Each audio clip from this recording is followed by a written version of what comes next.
नमस्कार दोस्तों, आप सभी का हमारे YouTube चैनल पर स्वागत है। और आज की वीडियो में हम जानेंगे कौन से कर्मों से हमें कौन सी सजा मिलती है। अगर वीडियो अच्छा लगे तो लाइक सब्सक्राइब अवश्य करें। जिस प्रकार सजा पूरी होने के बाद माता पिता बच्चों को माफ करके गलती सुधारने का अवसर देते हैं, उसी प्रकार भगवान भी पाप कर्मों की सजा पूरी होने पर वापस आत्माओं को शरीर में प्रवेश करके सत्कर्मों द्वारा मुक्ति पाने का मौका प्रदान करते हैं।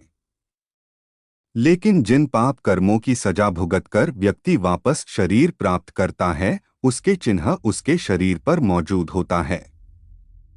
भगवान विष्णु ने गरुड़ से कहा है कि जो व्यक्ति ब्रह्महत्या के कारण नरक की सजा भुगत कर आते हैं, उन्हें जीवन में क्षय रोग के कारण कष्ट भोगना पड़ता है। गाय को सताने वाला मूर्ख और कुबड़ होता है। कन्या की हत्या करने वाले व्यक्ति कोढ़ी होते हैं और इन्हें चांडाल योनियों में जाना पड़ता है।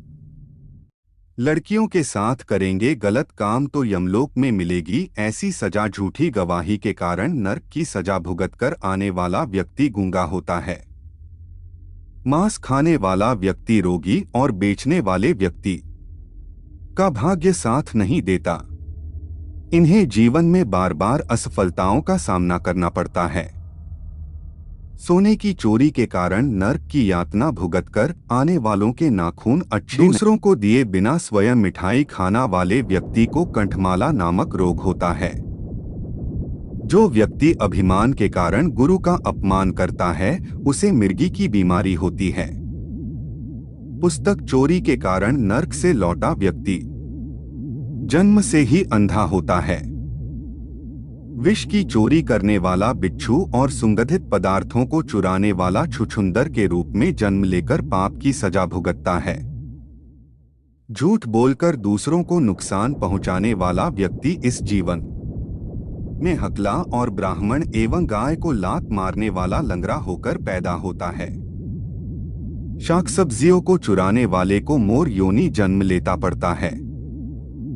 गरुड़ पुराण में भगवान विष्णु कहते हैं कि जो व्यक्ति हिंसक कर्म करता है, जीवों की हत्या करता है, राहगीरों को धन लूटकर जीविका चलाते हैं, ऐसा व्यक्ति नरक में घोर यातना सहकर कसाई के घर बकरी के रूप में जन्म लेता है और कष्टपूर्ण मृत्यु को प्राप्त करता है। बिना निमंत्रण के जो व्यक्ति भोज में पहुंचकर खाना खाते हैं, उनका जन्म कौआ के रूप में होता है। जो योग्य व्यक्तियों को विद्यादान नहीं देते, ऐसे व्यक्ति बैल बनकर भारी कष्ट पाते हैं। सासू को गाली देने वाली, नित्य कलह करने वाली स्त्री जोंक के रूप में जन्म पाती है। पति से कटु वचन कहने वाली स्त्री जू योनि। संसार के प्रत्येक प्राणी को अपने कर्मों का फल भोगना ही पड़ता है। इससे मुक्ति कभी नहीं मिलती है। यह बात और है कि किस कर्म का फल कब मिलता है। जो कर्म ज्यादा होते हैं उसे बाद में, तथा जो कम होते हैं उसे पहले भोगने को मिलता है। वैसे इसका कोई एक ही पैमाना ना होकर परिस्थिति तथा दैवी कृपा से निर्धारण होते देखा या सुना गया है।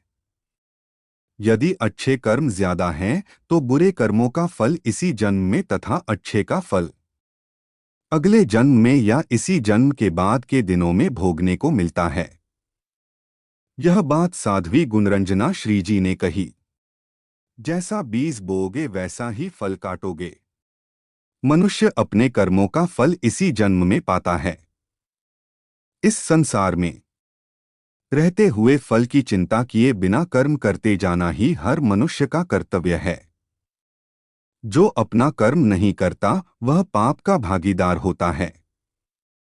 शंकराचार्य कहते हैं, अनंत कोटि जन्म में पूर्व में अर्जित किए हुए कर्म जो बीज रूप से स्थित हैं, उन्हें संचित कर्म कहते हैं।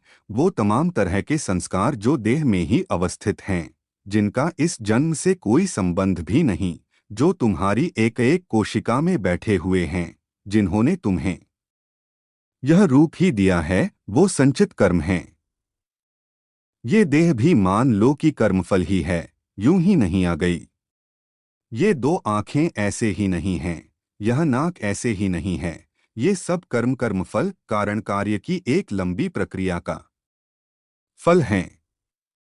ये हुए संचित कर्म। यहां भी स्पष्ट है कि संचित कर्म भी तुम्हारे लिए अर्थवान तभी तक हैं जब तक तुम में देहभाव है। देहभाव से मुक्ति ली नहीं कि तुम संचित कर्म से भी मुक्त हो जाते हो।